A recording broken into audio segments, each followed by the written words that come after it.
بسم الله الرحمن الرحيم.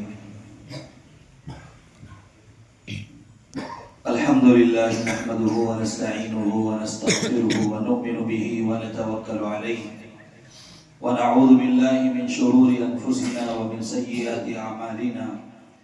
من يهده الله فلا مضل له ومن يضلله فلا هادي له، ونشهد أن لا إله إلا الله وحده لا شريك له، ونشهد أن سيدنا ومولانا محمدا عبده ورسوله صلى الله عليه وعلى آله وأصحابه وأتباعه وأزواجه وذرياته وأهل بيته وبارك وسلم تسليما كثيرا كثيرا. أما بعد، فقد قال الله تبارك وتعالى في القرآن المجيد والفرقان الحميد: أعوذ بالله من الشيطان الرجيم، بسم الله الرحمن الرحيم. لو أنزلنا هذا القرآن على جبل لرأيته خاشعا متصدعا من خشية الله، وتلك الأمثال نضربها للناس لعلهم يتفكرون. وقال الله تبارك وتعالى: إنا نحن نزلنا الذكر وإنا له لحافظون. وقال النبي صلى الله عليه وسلم: أعربوا القرآن واتبعوا غرائبه فرائضه. وقال النبي صلى الله عليه وسلم: أنزل القرآن على 7 أحرف لكل زهر وبطن ولكل حد مطلع، أو كما قال عليه الصلاة والسلام: صدق الله العظيم وصدق رسوله النبي الكريم ونحن على ذلك لمن الشاهدين والشاكرين والحمد لله رب العالمين. اس مدرسے کے مدرسہ تجوید القرآن کے روح رواں میرے کارواں حضرت مولانا قاری محمد تنویر نام صاحب قاسمی دامت برکاتہم العالیہ، حضرت مولانا سلیم صاحب، دیگر موقر علماء کرام، عزیز طلباء، اہلیان طلباء،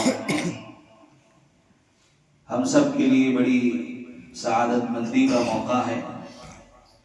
ہم بھی اس میں شامل ہیں، آپ بھی شامل ہیں، اور خصوصاً یہ بستی جس پر اللہ رب العزت کے انوارات، اللہ رب العزت کی تجلیاں اور اللہ رب العزت کی برکتیں، اس کا نزول ہم اور آپ آئے دن دیکھتے رہتے ہیں. یہ بہت بڑی سعادت مندی ہے کہ ہمارے مدرسوں سے اور اب تو مکتبوں میں بھی الحمدللہ طلباء اور طالبات دونوں حفظ کر رہے ہیں اور حفظ کر کے فارغ ہو رہے ہیں. ایسی ہی میں بغیر کسی مبالغے کے یہ بات عرض کرتا ہوں اور اکثر کہتا رہتا ہوں کہ الحمدللہ مدرسہ تجوید القرآن کے جو حفاظ ہمارے ہاں پڑھنے کے لیے آتے ہیں، خصوصی کورس کرنے کے لیے، اور اب تک جتنے آئے ہیں ان سب کا قرآن بہت اچھا رہا، بہت اچھا پڑھتے ہیں، انداز اچھا، لب و لہجہ اچھا اور پختگی بھی الحمدللہ. اس سے اندازہ ہوتا ہے کہ مدرسہ حاضہ کے جو اساتذہ ہیں وہ بڑی عرق ریزی کرتے ہیں، بڑی محنتیں کرتے ہیں، بڑی کاوشیں کرتے ہیں اپنے طلباء کو سنوارنے اور بنانے کے لیے. آج پھر سعادت مندی کا موقع ہمارے پاس یہ آیا ہے کہ 2 طلباء نے حافظ فہیم صاحب کے پاس حفظ قرآن مکمل کیا ہے، اور ممکن ہے کہ ان 2 طلباء نے ایک بیٹھک میں قرآن سنا دیا ہوگا. یہ بڑی سعادت مندی کی بات ہے. اور سب سے بڑی سعادت مندی کی بات یہ ہے کہ اللہ تعالیٰ نے امت کا تعلق قرآن سے جوڑا ہے. قرآن سے آج تک ملت جڑی ہوئی ہے. کوئی تلاوت کر رہا ہے، اس کے ذریعے سے ثواب کما رہا ہے.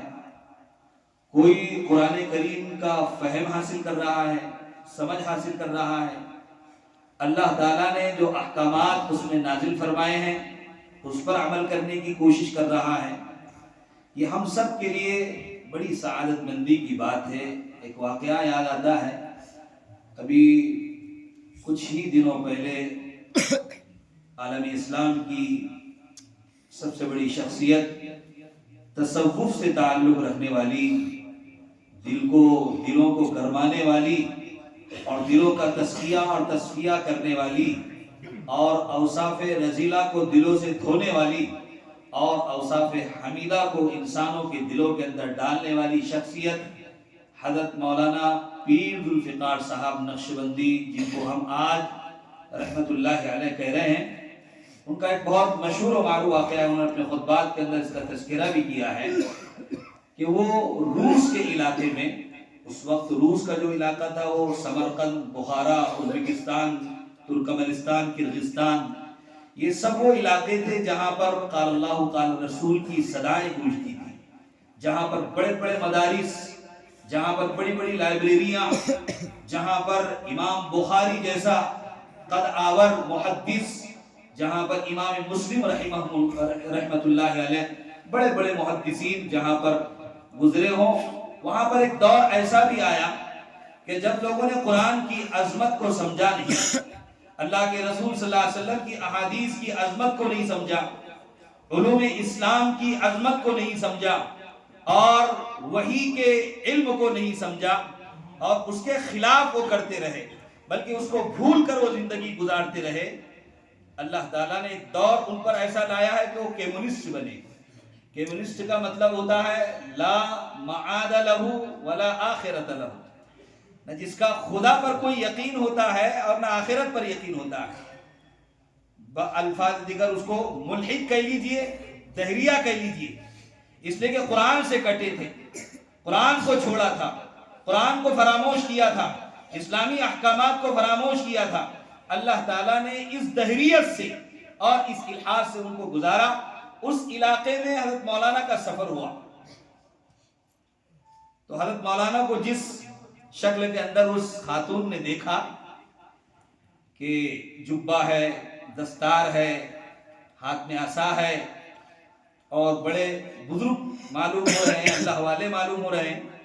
مسلم خاتون تھی اور بہت بوڑھی ہو چکی تھی. اس نے کہا کہ کیا آپ مسلمان ہیں؟ حضرت نے کہا کہ ہاں. کہ آپ کے پاس قرآن ہے؟ تو حضرت کے پاس بہت چھوٹا قرآن تھا جو جیب میں رکھا کرتے تھے، جیب والا قرآن آتا ہے آج کل ملتے ہیں. تو وہ قرآن انہوں نے اس عورت کے ہاتھ میں دیا، اس بوڑھی عورت کے ہاتھ میں دیا. اس عورت نے جب اس قرآن کو لیا تو اس کو چومنے لگی اور زاروں قطار رونے لگی. حضرت مولانا پیر ذوالفقار صاحب رحمت اللہ علیہ نے اس عورت سے پوچھا کہ قرآن کی عظمت تو یہ ہے کہ آپ اس کو چوم رہے ہو، لیکن آپ کی آنکھوں سے زاروں قطار آنسو جاری ہو رہے ہیں، اس کا سبب کیا ہے؟ انہوں نے کہا کہ ایک لمبا عرصہ ہو چکا ہے قرآن کریم کو ہم نے دیکھا نہیں، قرآن کریم ناپید ہو چکا ہے، قرآن کریم یہاں پر نظر نہیں آتا ہے. اس لیے کہ عیسائیوں نے، یہودیوں نے وہاں پر تسلط قائم کر لیا، کمیونسٹ کا آغاز ہو گیا، کمیونسٹ حکومتوں نے اپنا آغاز کر دیا، قرآن کریم پر پابندی لگا دی، اس کے پڑھنے پر پابندی لگا دی. لوگوں نے اپنے بچوں کو کھیتوں کے اندر ہل چلاتے ہوئے قرآن پڑھایا، کچھ لوگوں نے کنویں کے اندر قرآن پڑھایا، کچھ لوگوں نے کپڑے سیتے سیتے اپنے بچوں کو قرآن پڑھایا.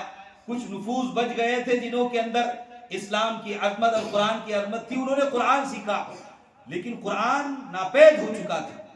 لیکن اس امت کی خاصیت یہ ہے کہ یہ امت اگر ایک کنارے پر ڈوبتی ہے تو دوسرے کنارے پر نکل جاتی ہے.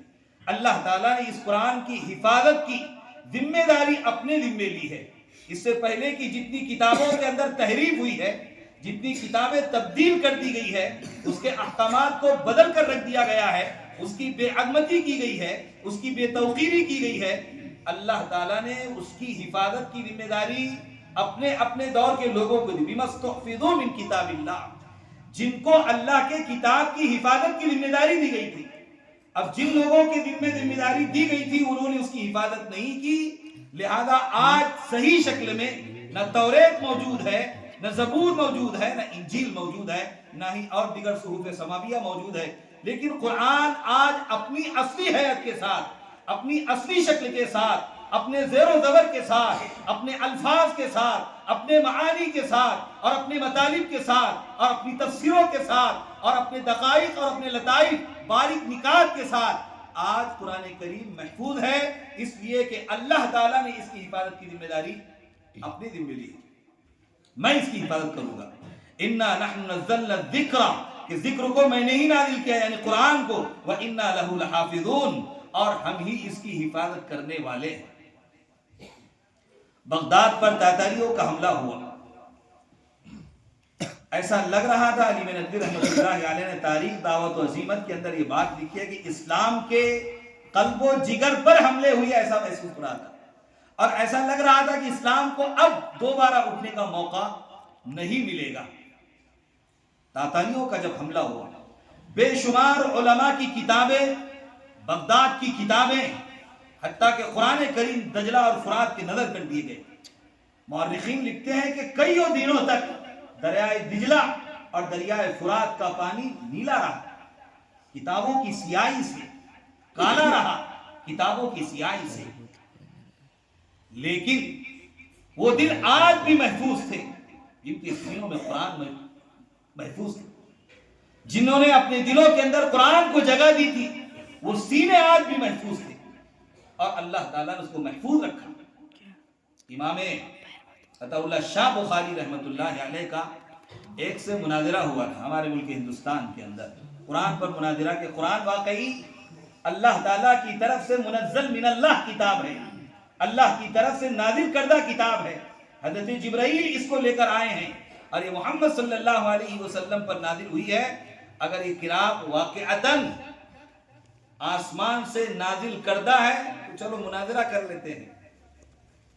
مناظرے کی شکل کیا بنی؟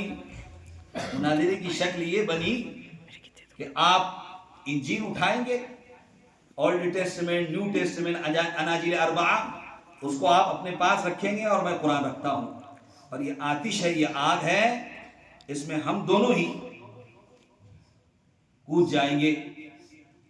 اور جس مرد نے یہ بات کہی تھی اس کو اللہ کی ذات پر اتنا توکل اور اتنا یقین تھا، یہ قرآن مجھے جلا نہیں سکتا ہے، اور اس دہریے نے، اس پادری نے قرآن کریم پر وہ جو کتاب تھی ان کی، اس پر مسالہ لے کر آیا، تو ظاہر سی بات ہے وہ ہکا بکا رہے گا، اس نے نہ آگ کے اندر چھلانگ لگائی، نہ ہی آگ کے اندر وہ کودا اور وہاں سے فرار ہو گیا، اس لیے کہ اللہ تعالیٰ نے اس قرآن کی حفاظت کی ذمہ داری لی ہے۔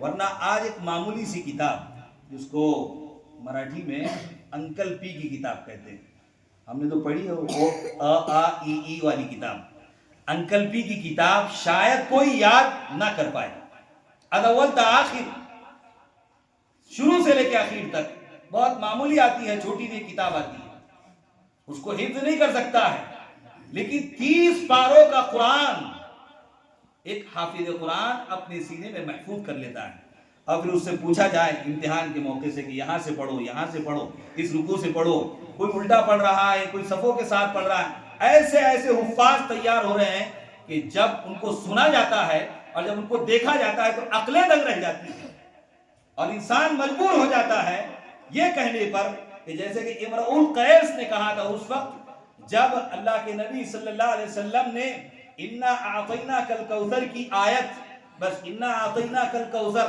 اتنا لکھ کر آپ نے خانہ کعبہ پر لگایا تھا، اس وقت کے بڑے بڑے بلغاء اور بڑے بڑے شعراء ان کو چیلنج کیا تھا کہ آؤ اس کے آگے کا مصرع بناؤ، اگر تم یہ کہتے ہو کہ کسی شاعر کا کلام ہے، کسی کاہن کا کلام ہے، تو آؤ میں نے یہاں پر ایک مصرع لکھ دیا ہے، انا اعطیناک الکوثر کا، تو اس وقت کا شاعر ذلیل، سب سے بڑا گمراہ شاعر امرؤ القیس، اس نے کہہ دیا تھا لیس ھذا من کلام البشر، خدا کی قسم یہ کسی انسان کا، کسی بشر کا کلام ہی نہیں ہے۔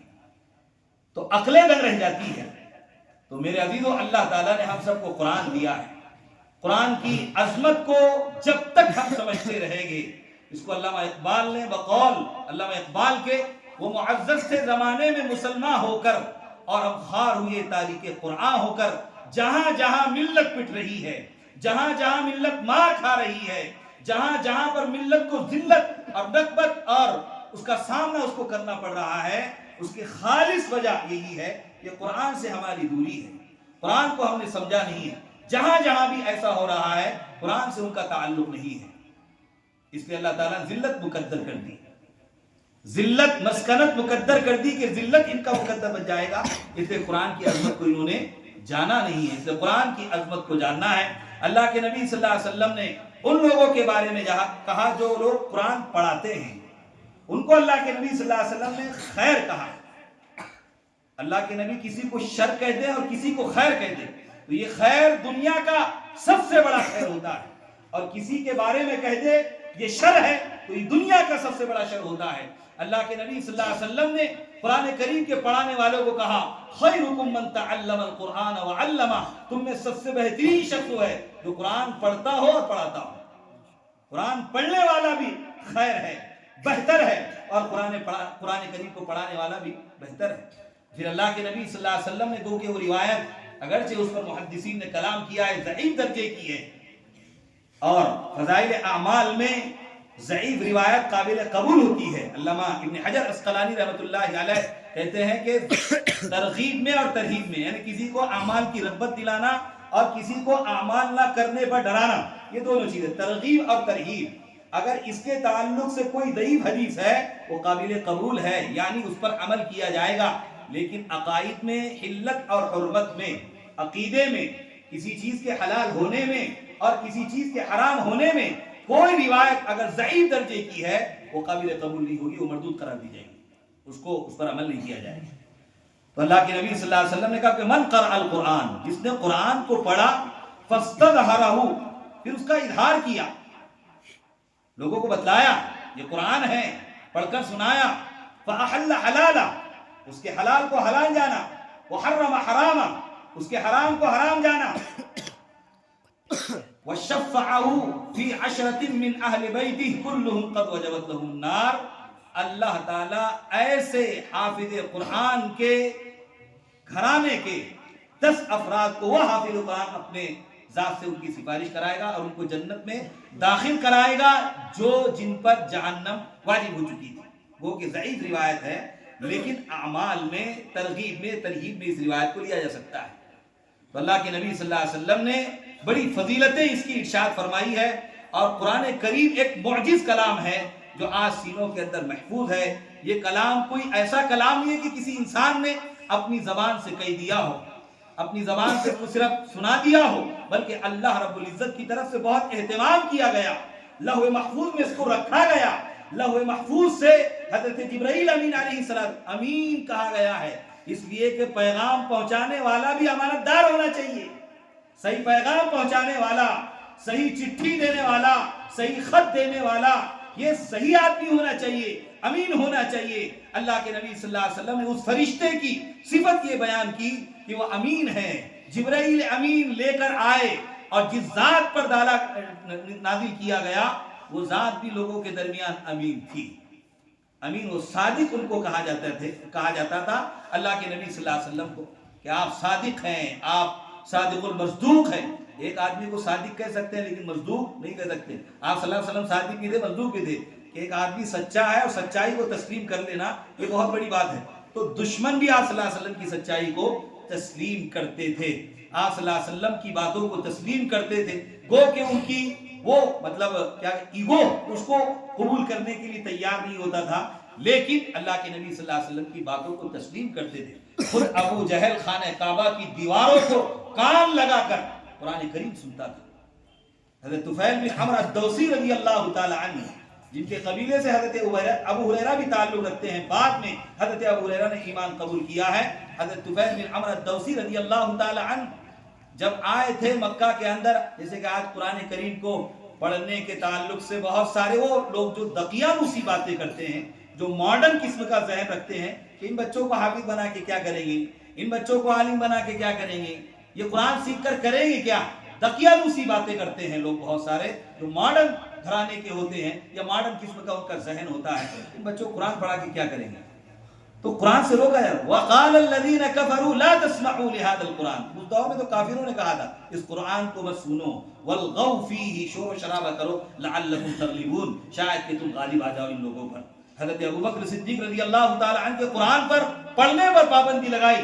جن لوگوں نے جوار دیا تھا ابن دغنہ کو، حضرت ابوبکر صدیق رضی اللہ تعالی عنہ کو جب نکل گئے تھے آپ مکہ سے اور کہیں اور جانا چاہ رہے تھے، ابن دغنہ راستے میں ملا کہ میں اپنی جوار میں آپ کو رکھنا چاہتا ہوں، تو حضرت ابوبکر صدیق رضی اللہ تعالی عنہ نے اپنے صحن کے اندر ایک چھوٹی سی مسجد بنائی تھی، اور آپ قرآن جب پڑھتے تھے لا یملک عینیہ، جب قرآن پڑھا جاتا تھا اپنے آنکھوں پر قابو نہیں پاتے تھے، ان کی آنکھیں زار و قطار آنسو بہاتی تھی، اور جتنے لوگ تھے وہ سب کے سب قرآن کریم کو سننے کے لیے جمع ہو جایا کرتے تھے، تو اس سے ان کو ہدایت مل جاتی تھی۔ تو مشرکین مکہ نے حضرت ابوبکر صدیق رضی اللہ تعالی عنہ کو قرآن پڑھنے سے روک دیا۔ تو میرے عزیزو، قرآن ہم سب کے لیے ہدایت کی کتاب ہے۔ اب یہ ہے کہ اس کو پڑھنا بھی ہے اور پڑھ کر سمجھنا بھی ہے۔ ابھی بہت بڑا امت مسلمہ کا قرآن کے ساتھ جتنا ظلم معراب روا رکھتے ہیں، وہ ظلم یہ ہے کہ معاف کیجیے گا، میں ہر جگہ یہ بات کہتا ہوں، یا تو پانی پر دم کرنے کے لیے ہے، یہ صحیح ہے، کرنا چاہیے، پانی پر دم کر کے دینا چاہیے، اس لیے یا ایھا الناس قد جاءتکم موعظۃ من ربکم وشفاء لما فی الصدور، کہ اے لوگوں تمہارے پاس تمہارے پروردگار کی طرف سے ایک موعظت آئی ہے، نصیحت کی چیز آئی ہے، اور وہ چیز آئی ہے جو دلوں کے بیماریوں کے لیے شفا۔ تو ایک ظاہری بیماری جو انسان کو بخار وغیرہ لاگ لپیٹ جو کچھ ہو جاتا ہے، ایک ظاہری بیماری، اور ایک اندرونی بیماری جیسے کینہ ہے، حسد ہے، کپٹ ہے، جلن ہے، چھل ہے، یہ ساری کی ساری چیزیں اندرون کی بیماری ہوتی ہے، اسپرٹ کی بیماری، روح کی بیماری، جس سے روح بھی بیمار ہو جاتی ہے، تو اس کے لیے بھی یہ کیا ہے؟ شفا ہے۔ تو آج پانی پر دم کرنے کے لیے یا مردے پر پڑھنے کے لیے، مردے پر پڑھتے ایس نہیں تو نیس، ہمارے برال کی زبان میں بولتے یاسین سناؤ، اور سنانا چاہیے، اس لیے حدیث میں اس کا حکم ہے، اقرؤوا القرآن علی موتاکم، کہ اپنے مردوں پر قرآن پڑھو، اپنے مردوں پر قرآن سناؤ۔ اللہ کے نبی صلی اللہ علیہ وسلم نے اس کا حکم دیا ہے، اور خاص طور سے اقرؤوا سورۃ یاسین علی موتاکم، سورہ یاسین اپنے مردوں پر پڑھو۔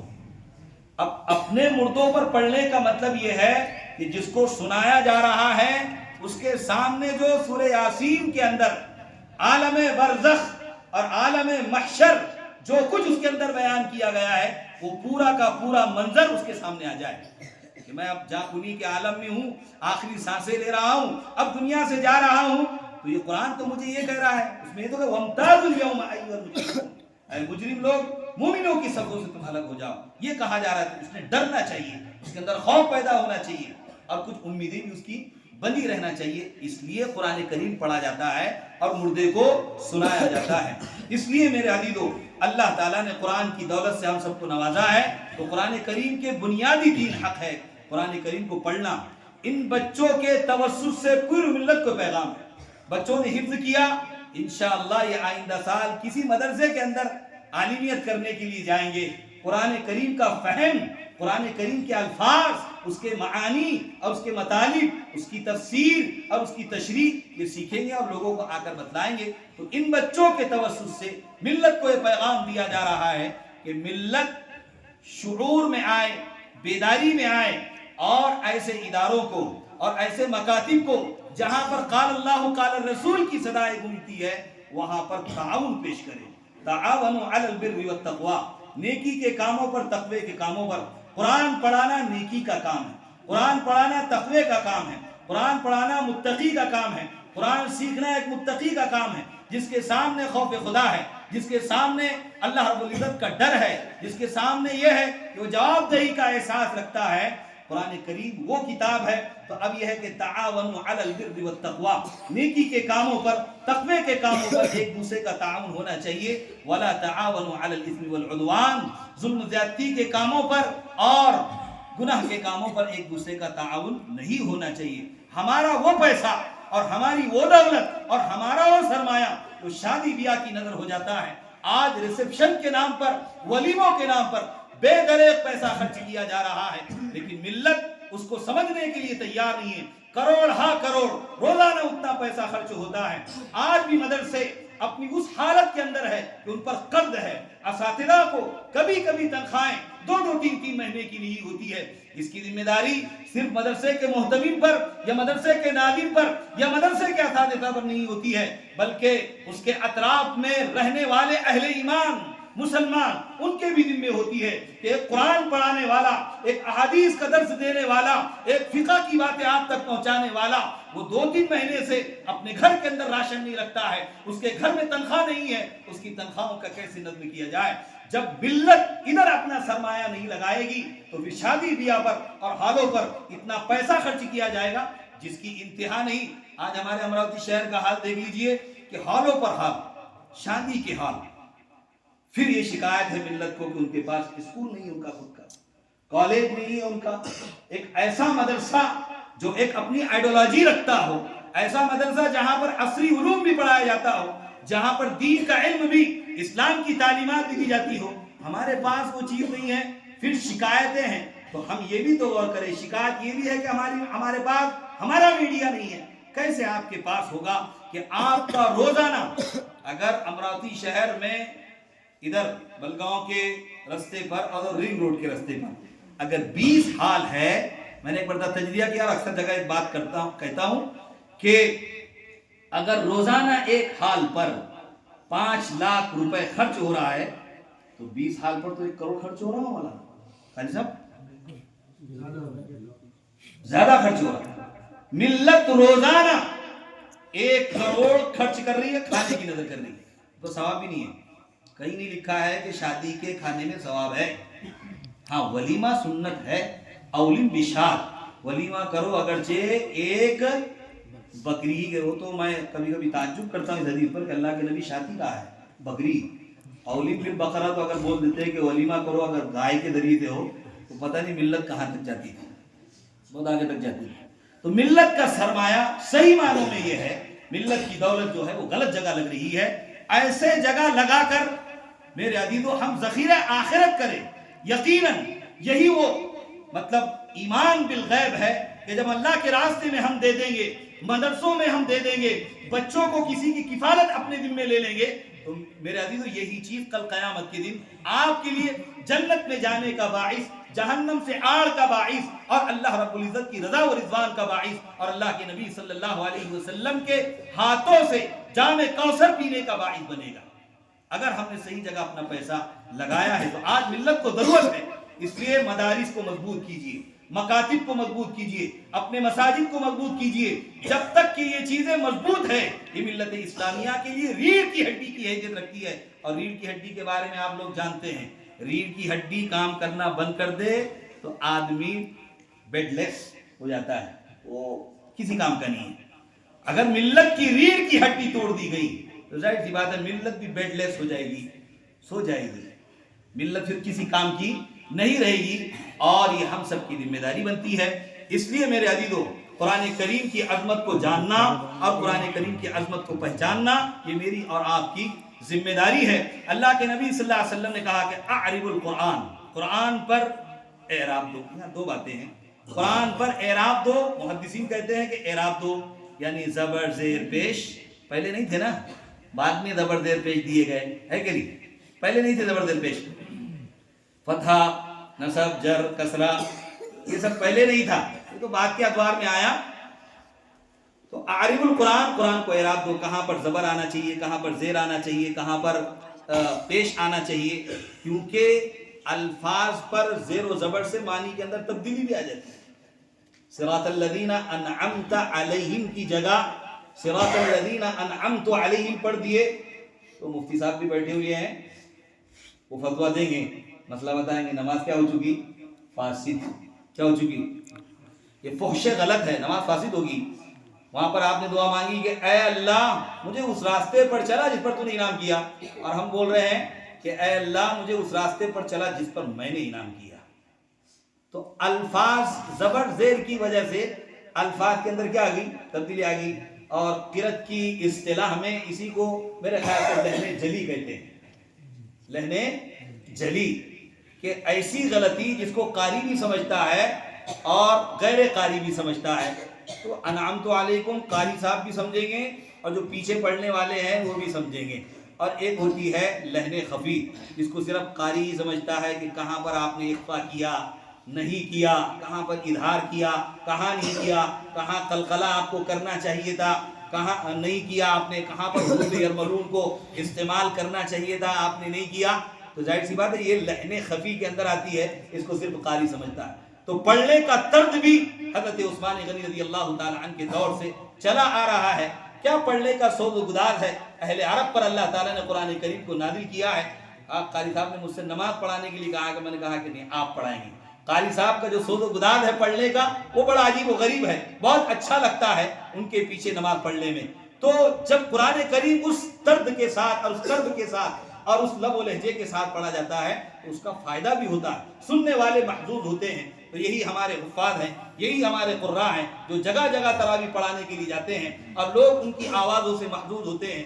اس لیے میرے عزیزو، علماء کی، ائمہ کی، مفتیان کی قدر کرنا سیکھیں۔ اب ہم کو بولنا پڑ رہا ہے، یہ تو الفاظ آپ لوگوں کے بولنے کے ہیں کہ بھائی ان کی قدر کرو کر کے، یہ ہمارے بولنے کے نہیں ہے، یہ تو آپ لوگوں کے بولنے کے ہے کہ ان کی قدر کرو۔ لیکن اب وہ ایسا ہے کہ جو سویا ہوا ہے اس کو جگاؤ تھوڑا سا، تو جگانے کا کام کیا جا رہا ہے، اس لیے کہ رہتے ہوئے قدر کر لینا یہ قدر مانی جاتی ہے، اور چلے جانے کے بعد پھر قدر کرنا۔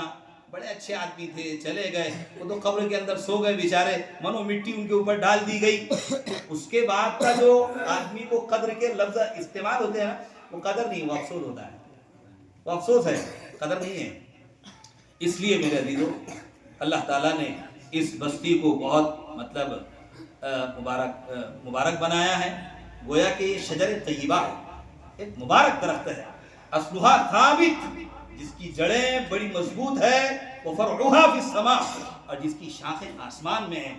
یہاں کے پڑھنے والے بچے جس دن ان کے الفاظ سے، ان کے منہ سے قرآن کریم کے الفاظ نکلتے ہیں، وفرعھا فی السماء، وہ آواز، وہ الفاظ اور وہ قرآن کریم کی آیات عرش الہی سے ٹکراتی ہے، اللہ اس کو سنتا ہے، فرشتے اس کو سنتے ہیں، اور وہ ثابت زمین کے اندر گڑی ہوئی، اس کو کوئی ختم نہیں کر سکتا ہے، اس کو کوئی توڑ نہیں سکتا ہے۔ یہ شجر طیبہ ہے، شجر خبیثہ نہیں ہے۔